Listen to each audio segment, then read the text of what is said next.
We're okay. Thanks a lot. Welcome, everybody. And which is supposed to be raining and being horrible. Just joins everything else that's going off in the world at the moment. But anyway, we'll do the Cabinet meeting for today. Apologies for absence. Just Councillor McCrossan, thank you. It's noted. Previous correct record, the minutes of the meeting held on 4th of November 2021. So move those. Agreed. Thank you. And declarations of interest. Jenny? Yes, Chair, just on item, where are we, 7, non-pecuniary interest declared as I'm one of the applicants on the shortlisted projects. Thank you. Michael? I just seek the Chief Executive's advice that item 8 obviously is the Gedling Borough 5-year housing land supply assessment 2021. It obviously doesn't go into huge detail about specific sites, but both myself and Councillor Clark are county councillors.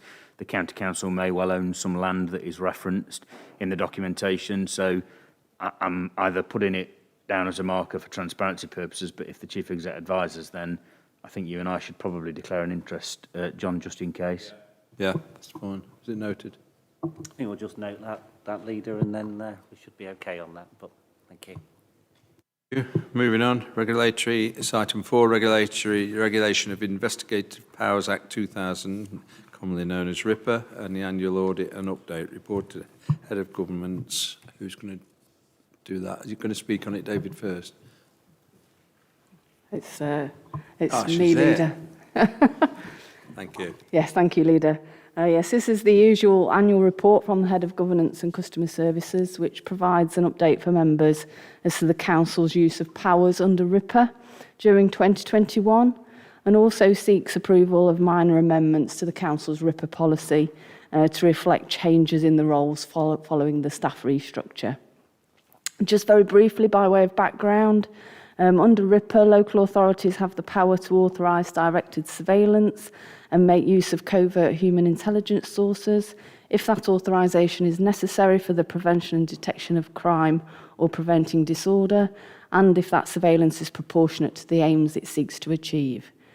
In respect of directed surveillance, except for a small number of licensing and tobacco offences, any crime or disorder being prevented or detected using RIPA must be a criminal offence and attract a minimum sentence of 6 months in custody, the so-called serious crime threshold. The Council's Head of Governance and Customer Services is the senior responsible officer for RIPA and undertakes an annual audit of the RIPA usage, and I can confirm that there have been no authorisations given for directed surveillance for the use of covert human intelligence sources for the year 2021. In terms of implementation of the RIPA policy, the report indicates that the required annual refresher training was not conducted during 2021 due to COVID-19 restrictions and arising capacity issues, but I can confirm that legal officers have now attended external RIPA training and internal training for those officers which may utilise RIPA powers will be now completed early in the new year. The annual review of the RIPA policy has been completed, and the only minor amendments that are recommended are those that to reflect the changes in the roles of the senior responsible officer and the RIPA coordinator, and that's fully detailed on page 17 in Appendix 1. So I'll leave it there, Leader. The recommendations are set out on page 9. Thanks, Alison. David?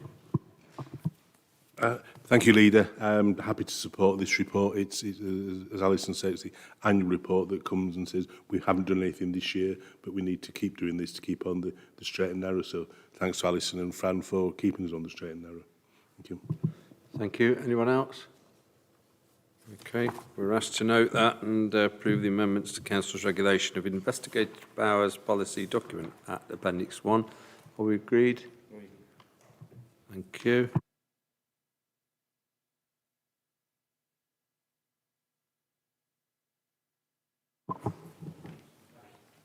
Sorry. Yeah, Lance. Thanks, Leader. This report seeks adoption of a sport and physical activity strategy for the borough for the period 2022 to 2025. Sport and physical activity in the community can support a broad range of priorities in the Gedling Plan, from community resilience and cohesion, sustainable travel, employment opportunities, and to the more obvious healthy lifestyle outcomes as people become more physically fit. The purpose and the process of the strategy development started in 2019, and despite the adoption of a new strategy last year being delayed by the pandemic, the Council has been able to draw upon a wealth of consultation data and research over the last 2 years to inform the new proposed strategy, which is tabled today. Consultation has included that with local and national partners, national governing bodies of sport, local sports clubs, and also local focus groups. There were 622 local residents consulted in 2019, and a further consultation on the draft strategy took place in November 2020. In addition to that, further surveys this year with young people and leisure centre users have also informed the final strategy findings. Since the draft document was considered by Cabinet in November 2019, although much of the core consultation and data has not changed, inevitably, due to the COVID-19 pandemic, consultation has needed to be looked at, and a refresh of some elements of the strategy has been required since that draft consultation in November last year. In addition, an internal review has looked at all range of details such as national strategy development and also implications of COVID-19 to revisit some of the elements of the strategy. These changes have included a new strategic aim on COVID-19 recovery to support the sustainable physical activity infrastructure locally. It looks at refreshing health and wellbeing data post-COVID, and it also references other new national and local strategies which relate to physical activity. It also reflects the need to revisit proposed actions in what is now a changed environment compared to 2 years ago. The covering report provides a detailed summary of these changes that have been made to the final strategy. The vision of the strategy is to reduce inactivity in the borough through 4 aims.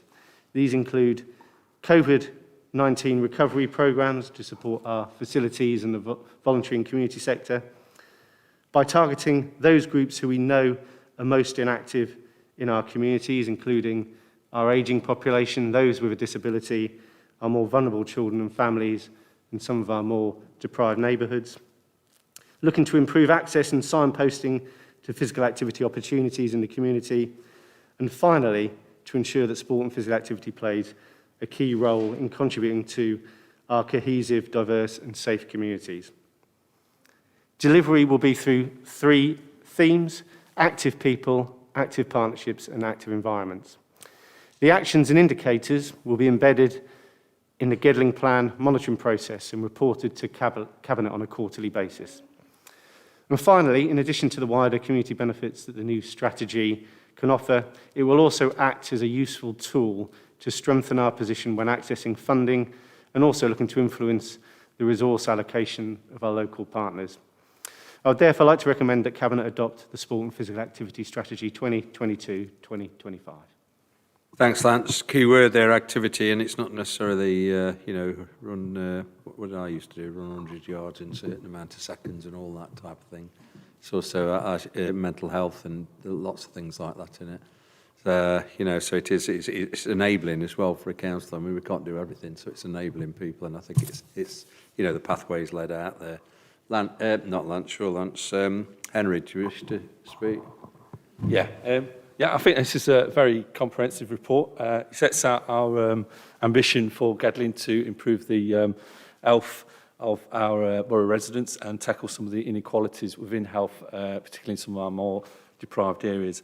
When we look at health here, we're not just talking about leisure centre, we're talking about the whole picture. So we're looking at our green spaces, our allotments, our country parks, and even our heritage assets in terms of how they're linking with wider walks around some of the pathways around the borough. So it's not just about sports and cycling and things like that. It's also about walking, all the things that we can do to help improve our physical well-being as well as mental well-being as well, actually, because I think during the COVID, particularly during the lockdown period, a lot of people, our green spaces particularly were a massive asset and were well used. by a lot of people of all age groups. You know, they were a saving grace for many, many people who would have otherwise, you know, wouldn't have been able to access anything else, you know. I welcome this report. It's, as I say, very comprehensive and looks at health and physical well-being in a more sort of wider perspective. So yeah, very welcome report there. Thank you. I was just going to ask whether there was anything you could do in terms of mentioning some of the issues around, particularly around dementia and loneliness, particularly because I know in the past we've had, obviously with the COVID outbreak, we weren't able to do certain things because our leisure centres were closed. But I was looking whether we could look at some of the wider activities that we could work with around dementia, particularly around you know, swimming dementia, and also in terms of wellbeing, looking at it from the Bonington Theatre and Cinema, looking at some screenings for people with dementia or early onset Alzheimer's and things like that. So could we perhaps sort of mention some of that within the report moving forward? Thank you. Thank you. Thank you. Thanks, Henry. Anybody else? David? Thank you, Leader. I agree with Henry. This is a really good document, really good strategy.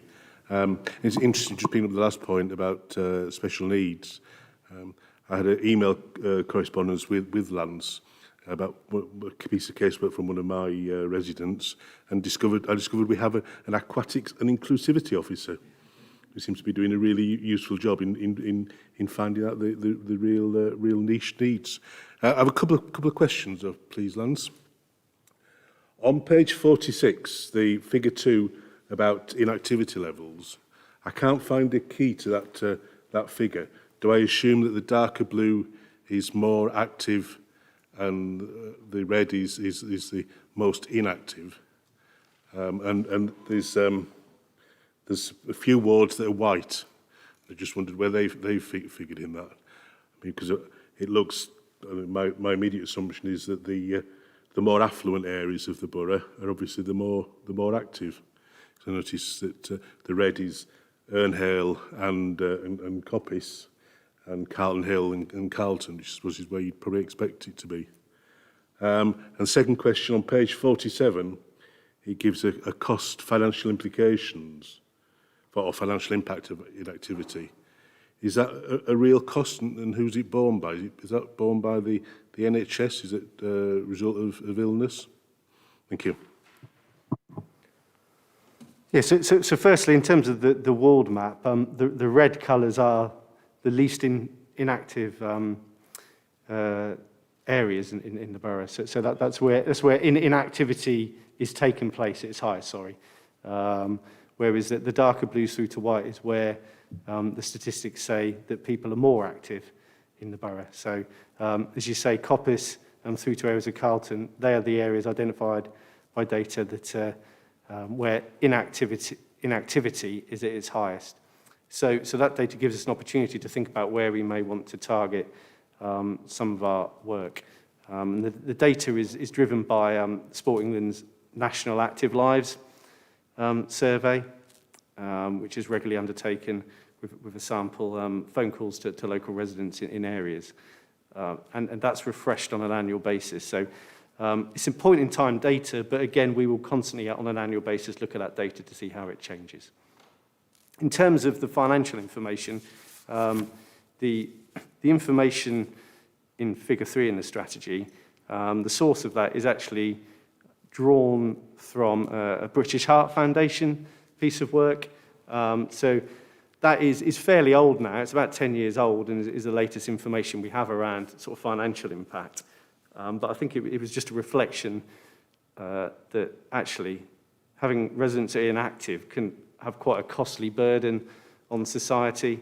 And we can make the assumption that those figures have increased significantly since that point of time, and that the strategy does reflect upon that. And obviously, we'll look out for any further research that helps to inform us around some of the costs of inactivity in the borough. Okay, thank you. Michael? Yeah, I mean, I just commend officers. I think this is a really good document. It's obviously been subject to consultation with the public, so it shows that the council's committed to listening. And I note there are specific groups as well that have come back further in the latter part of the consultation, including Ravenshead Parish Council and a number of specific groups, and also national groups to reflect on partnership work. And I think the reason this document is really important and why we should be proud of it as a council is because, as Councillor Wheeler says, the last 18 months have been a torrid time that have had a huge detriment on both people's physical health and their mental health. Many people being socially isolated, in lockdown. Some people, yes, being able to enjoy the beautiful green parks and open spaces that we've got in the borough, but perhaps not being able to enjoy our leisure facilities at points throughout the COVID pandemic that they previously were able to. And the second reason that I think this is a really good document and a timely document, hopefully as we move into a reset and recovery phase post-COVID, notwithstanding obviously the issues that we face immediately now with the new variant as we go through winter, is that this council's got a really proud track record of investing in physical activity.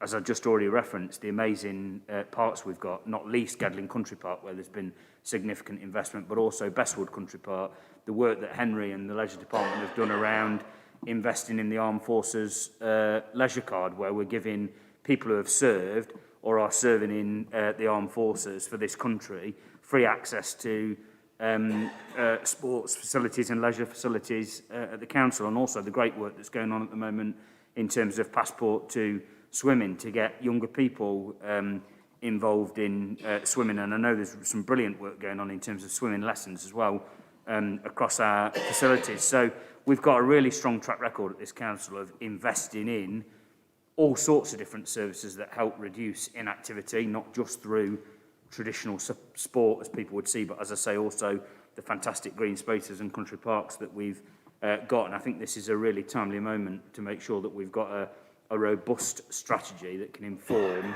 the work going forward to make sure that those inactivity levels are brought down as much as possible, particularly in those hotspot areas that Councillor Ellis identified in terms of Coppice, Ernhale, some of those key wards in the Carlton area. But of course, not taking our eye off the rest of the ball across the borough at the moment. There is a looming emergency, I think, in the country around the impact on people's mental health, and we need to be absolutely clear that this is not just about tackling obesity and other issues in terms of physical health, but actually activity, getting out, enjoying the fresh air, socialising with people, not being socially isolated, can be a real boon to tackle people's problems with mental health, which is a looming crisis for the country at the moment. So I think this document's to be commended, and I'm certainly very proud to see it here today as a cabinet member.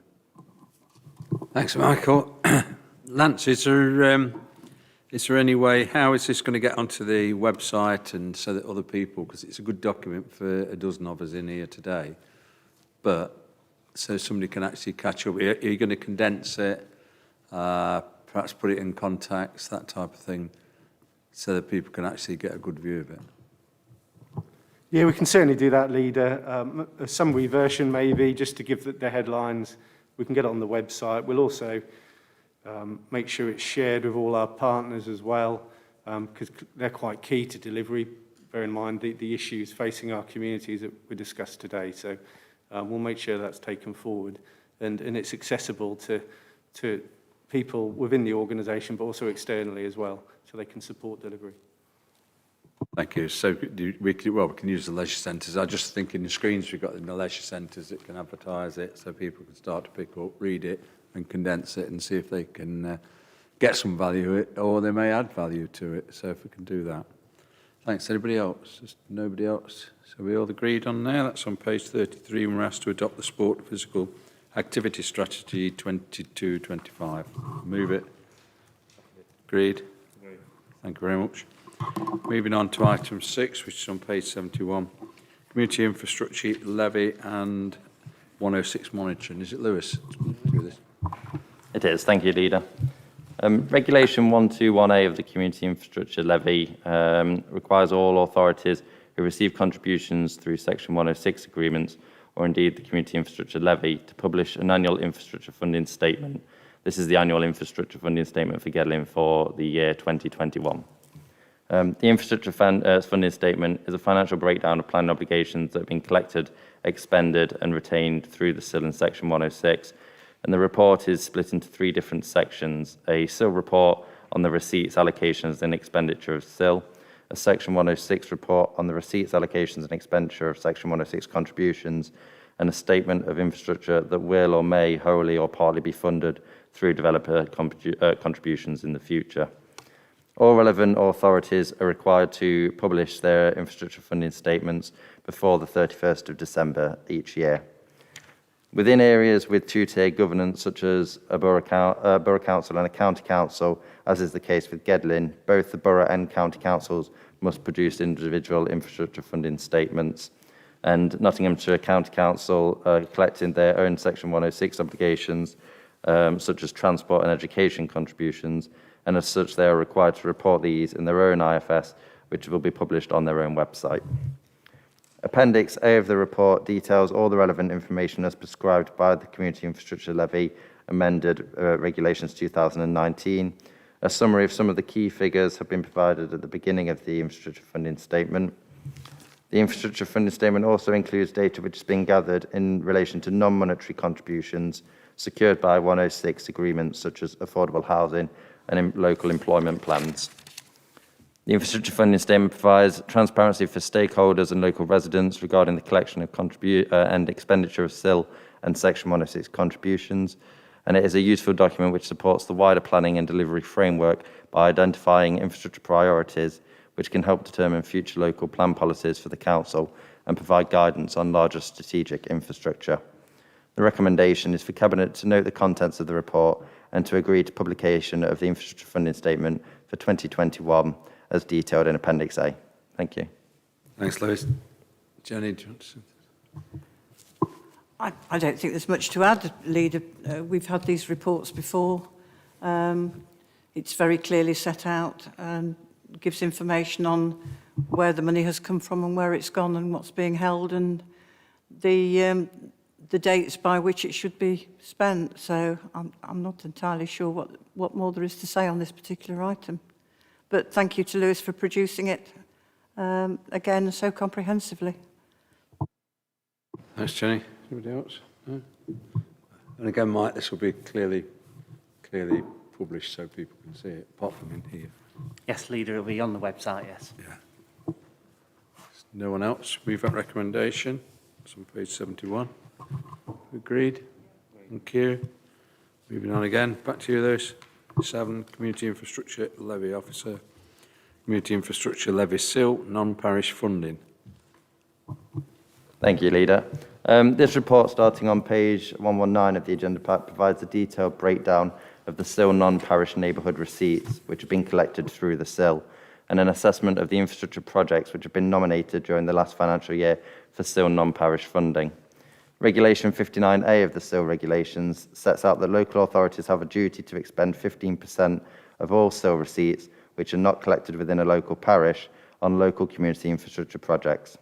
Throughout the year, projects are able to be nominated through the Gedling Borough Council SIL webpage, where they are considered for awarding of the non-parish portion of the SIL receipts in accordance with the above regulations. In total this year, 2 different projects were submitted for consideration and assessment as to their suitability for the SIL non-parish neighbourhood portion awards. The 2 projects nominated include a proposed footpath extension at Willow Park, Gedling, and internal works and alterations at Netherfield Forum. These projects are assessed in detail commencing on page 130 of the agenda pack.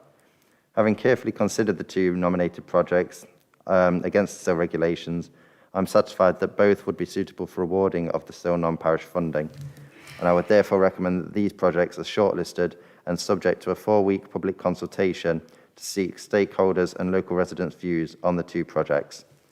If authorisation for the public consultation is granted, a post will be advertised in the Gedling Communities newsletter and the Community and Voluntary e-newsletter, community initiatives, as well as a bulletin on the Keep Me Posted webpage, the dedicated SIL webpage, and direct correspondence with registered organisations and individuals. The public consultation will commence in January 2022 and run for 4 weeks, after which any responses will be duly considered and reported back to Cabinet for consideration on which, if any projects, will be awarded the still non-parish funding awards. The recommendation is therefore for Cabinet to approve the commencement of a public consultation in respect of the 2 projects identified, and then to report back to Cabinet with a final recommendation. Thank you. Thanks, Lewis. Anyone wish to speak? Wish to speak? We'll go, Michael. Yeah, I mean, it slightly touches on both this paper and the previous paper, but I just think Lewis is to be commended for the work you're doing, Lewis. I think you're doing a really good job. And I think the range of different projects that have attracted investment, which is essentially recycling of funding, you know, taxpayers' funding in Gedling that is being collected from developments, being reinvested in their local area. And I think these 2 particular projects, both in terms of footpath improvements in the Gedling Village area and also the Netherfield Forum, shows that we are reinvesting as a council from the development. So, if you like, people are benefiting from the growth and the housing. And I know sometimes, you know, housing developments can calculated using the government standard methodology, as the aligned core strategy policies are more than 5 years old. The 5-year housing land supply assessment is based on the Council's Strategic Housing Land Availability Assessment 2021 update and is for the period 1st of April 2021 to the 31st of March 2026, assessed against the housing requirement as calculated using the government standard methodology. In addition, the National Planning Policy Framework 2021 states that where the housing delivery test indicates delivery has fallen below 85% of the housing requirement over the previous 3 years, the Council should apply a 20% buffer to the 5-year housing supply. The housing delivery test result for 2020 for Gedling is 68% and is based on the 3-year period, 1st of April 2017 to the 31st of March 2020. This is an improved performance in comparison with the 58% with the previous housing delivery test result. However, the result does mean the Council must continue to apply a buffer of 20% to its calculated 5-year housing supply. It is important to note that this buffer does not increase the number of dwellings to be delivered within the plan period, but rather additional dwellings to be delivered within the 5-year period, i.e. they have been moved forward from later in the plan period. The Council calculates the housing supply using the approach set out in the Greater Nottingham Planning Partnership's Joint Methodology Report for Strategic Housing Land Availability Assessments. The sites that make up the 5-year supply are those assessed to be deliverable within 5 years. This consists of sites that are available now, suitable and achievable now. In summary, the methodology in calculating the 5-year assessment includes sites that are currently under construction, small sites with outline permission, all sites with detailed planning permission, and those medium-large sites with outline planning permission, with evidence that the site will be progressed within 5 years, a windfall allowance which contributes to the housing supply from year 4 onwards, under delivery is already built into the annual local housing need figure, the Council adopts a 20% buffer due to the housing delivery test, the Council considers the 5-year period starting from the current financial year rather than taking a forward look. Non-implementation rates are applied to unimplemented sites with planning permission, and our methodology used to calculate the 5-year supply accords with the planning advisory advice. All sites in the assessment have been identified through the Council's Strategic Housing Land Availability 2021 update, and they're listed in Appendix B attached to the report. So in terms of the 5-year housing land supply assessment, the local housing need for the 5-year period is 2,315 homes, and with a 20% buffer increases that to 2,778. Our housing supply for the 5 years is 3,513, so that results in our number of years of supply of 6.32 years. So to conclude, you can see that the assessment shows that against the housing target of 2,778, Gedling Borough Council meets the 5-year target with a 6.32 year supply. And the recommendation is that Cabinet note the Gedling 5-year housing land supply assessment 2021 report. Thank you. Thanks, Alison. That's pleasing to see, because I know we're scratching around, lots of councils scratching around, where can we build that, where can we build it? So that's really pleasing. Jenny? Yeah, huge thank you to Alison and Joanna for producing the report. It's encouraging to see that the trajectory is going the right way, and we've gone up to 68%, even though we've got to allow for that 20% buffer. But you can see by and I can't see it because it's so tiny on the screen, but you can see by the sites under construction that there is a lot of activity in the borough, and clearly there are still sites that need to be progressed. But again, I'd like to thank Joe and Alison, because they worked really hard on the housing delivery, and I know every schlar is an opportunity to chase up sites and find out what's happening with those particular developers. So yeah, it's good news. 6.32. We're in a good place at the moment, so let's hope that stops after a very difficult 18 months as well.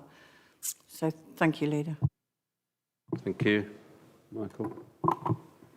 Yeah, thank you. I'd just start by thanking both Alison and Joe for another outstanding piece of work, which is clearly a very complicated issue, but a really important one for us as a council. The point I just wanted to make was this, Leader, that clearly building any development in terms of housing is always very contentious and always meets with very strong views, either in favour, against, or concerns about how the development may look, what its impact on local infrastructure is, what its impact on the environment and biodiversity is. But there is a consistent truth, isn't there, that runs throughout this debate, which is that everybody needs a decent home and a roof over their head.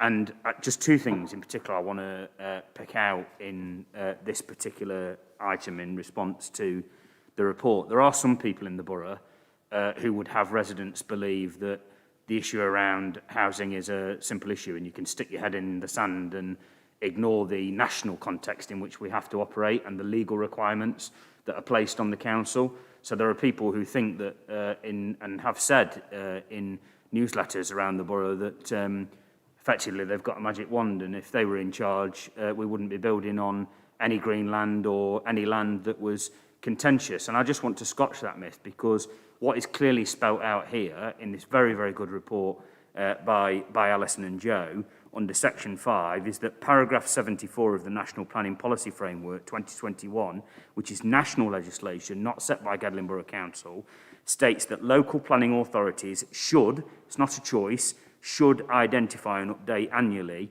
a supply of specific deliverable sites sufficient to provide a minimum of 5 years' worth of housing against their housing requirement. So there's a specific requirement on councils. It's not a choice. It's not a pretend this is too difficult, so stick your head in the sand and pretend that you've got a magic wand and that you can wriggle out of this. It is a legal requirement on us by national government to provide that 5 years' worth of land supply, housing land supply, by identifying specific deliverable sites. And the second point I just want to make, allied to this, is we've just heard very, very clearly from Alison that the approach that has been taken by this council, by this administration, in a local plan that was voted for cross-party unanimously by every councillor, was the right approach. And the reason it was the right approach is borne out at the end of the report. We are required to provide a land supply of 5 years, and as Alison has just explained to us, at the moment we have a land supply of 6.32 years. And there is a reason for that, because we've taken a methodical, straightforward, step-by-step approach in terms of setting out a local plan that has been approved. Not stuck our head in the sand and ignored it and then been open to speculative development where developers could come in and say, well, you've not got a plan to defend your position as a council, we're going to build there, we're going to build on that green belt. We've set out a very, very clear plan through the local plan that was approved. And what we've heard from Alison today, I think, vindicates the approach that this council has taken. We've played by the rules.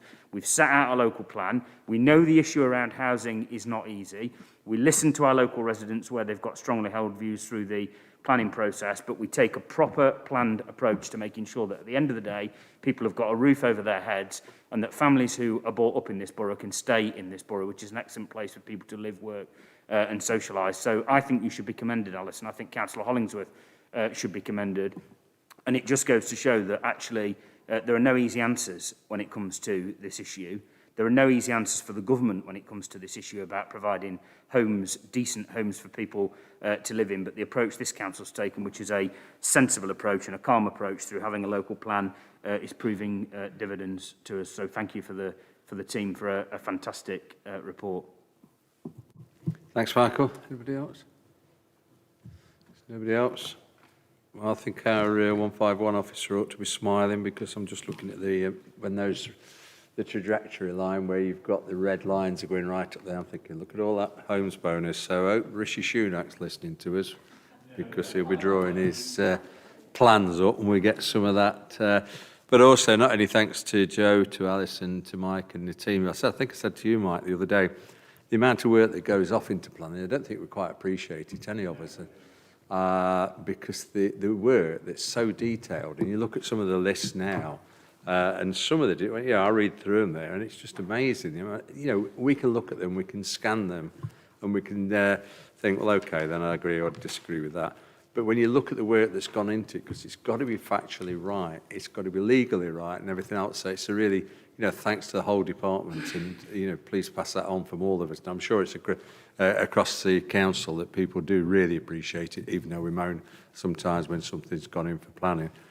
And also it's thanks to the public out there. I know we get people protesting and lawfully protesting, but in general, I think they appreciate we've been tasked, as Michael said, by the government to provide areas for 7,000 plus homes up until 2028. And we've set about it, or the department have set about it in a professional manner, and hopefully we've not disturbed too many people. Peter, do you want to? As you've said, Mr. Chairman, I've been on this council a long while, and the planning department's been the best in Nottinghamshire for years.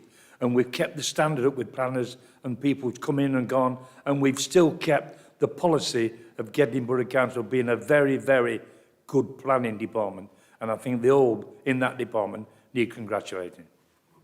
Thanks, Peter. I think it might be worth, I know I've gone to Mike about how many employees we've got, which I think stands around about the 380 at the moment. Entirely that's from emptying the bins, sweeping the streets, doing your planning, regulating your planning. So you've got all those types of things, all the benefits, all that side.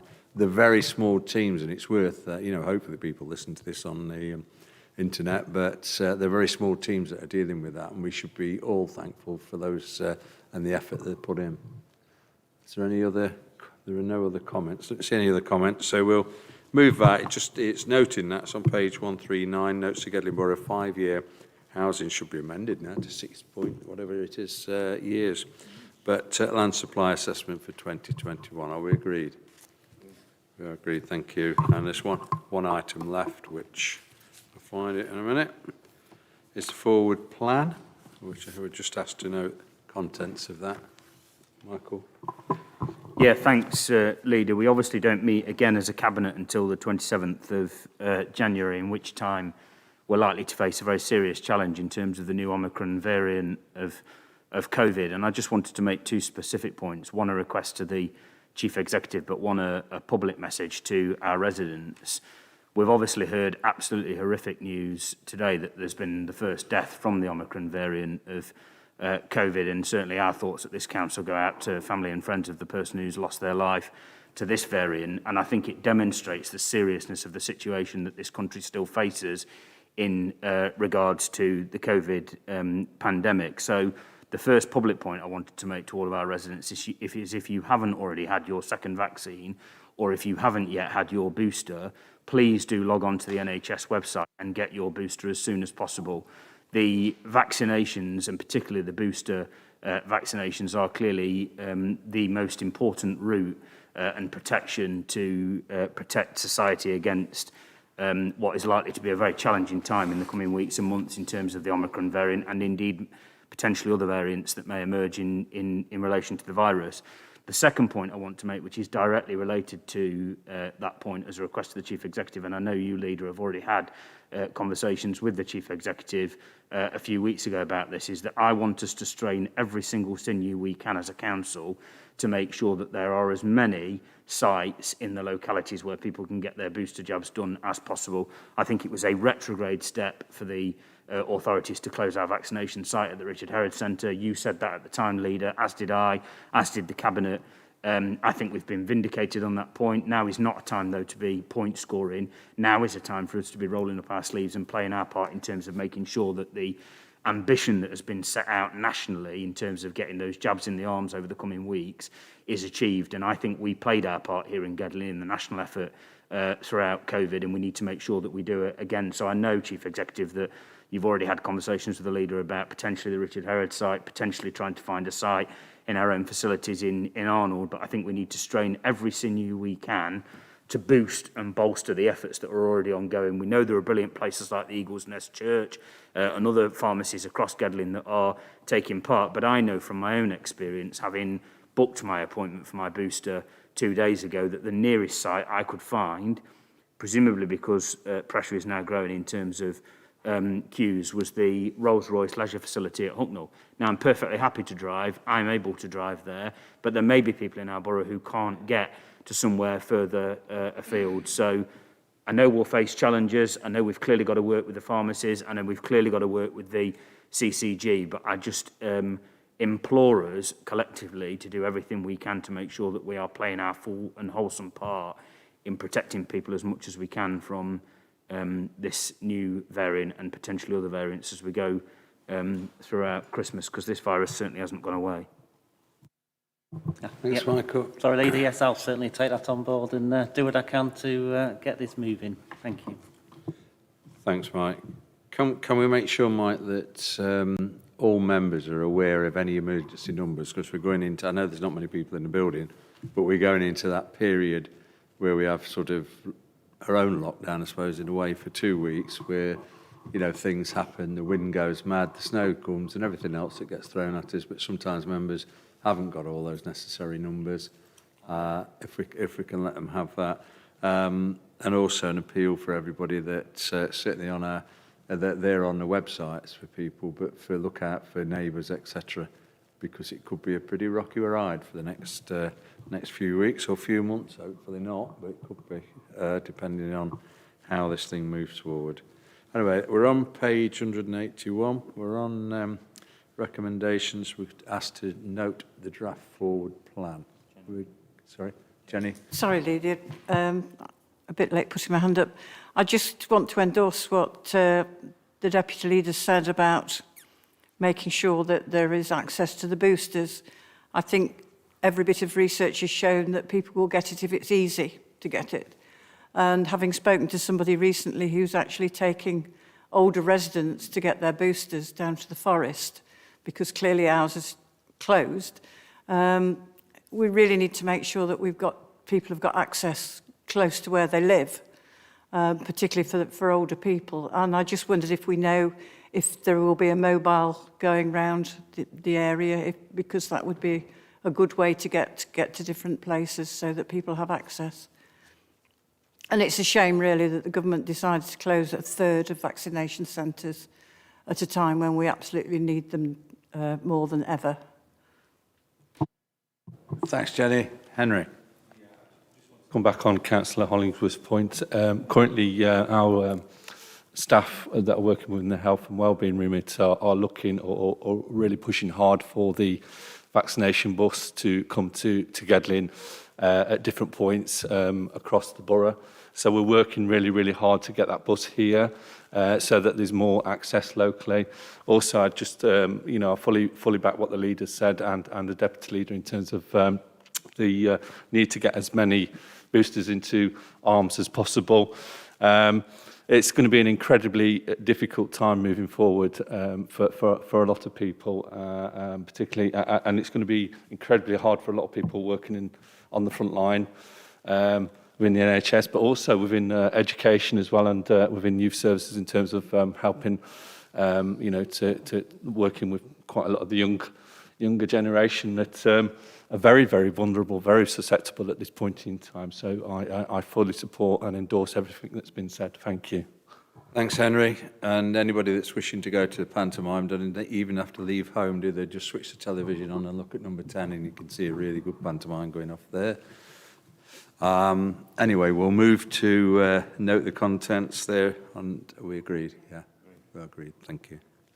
That's it. Thank you very much. Have a good Christmas, and say look out for the folks, including the people you walk through the city, walk through the town, or walk through Arnold or Carlton or wherever they're on the pavements. If you take a moment to talk to a few of these people, it's quite interesting to see some of their backgrounds. Some have really, they've really fallen on bad times. A lot of ex-services, etc. Just if you can help them, please help them. Thank you.